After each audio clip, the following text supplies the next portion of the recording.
Dans les ruelles sombres du Japon urbain, quand la nuit tombe et que les néons s'éteignent un à un, une silhouette solitaire apparaît souvent dans les légendes.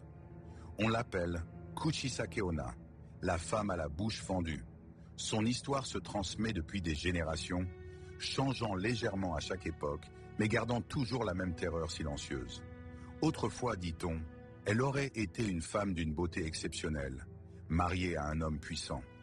La jalousie, la trahison ou la vengeance auraient conduit à sa défiguration. Certains affirment que son mari, fou de rage, lui aurait tranché la bouche pour la punir de son infidélité. D'autres disent qu'elle fut victime d'un esprit malveillant. Quelle que soit la version, sa beauté devint sa malédiction. Depuis, son esprit erre, attiré par les passants isolés.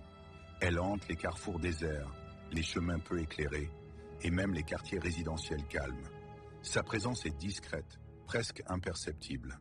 On ne l'entend pas venir. Le bruit d'un souffle, une ombre qui glisse sur un mur, un parfum doux et étrange. Ce sont les signes qu'elle n'est pas loin. Kuchisake Onna symbolise la peur du paraître, la punition de la vanité, mais aussi la violence subie par les femmes dans un monde qui valorise la beauté avant tout. Son visage mutilé devient le miroir d'une société obsédée par les apparences.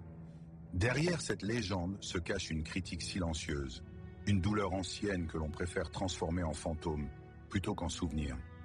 Même aujourd'hui, au Japon, son image persiste dans les écoles, les films et les histoires racontées entre amis.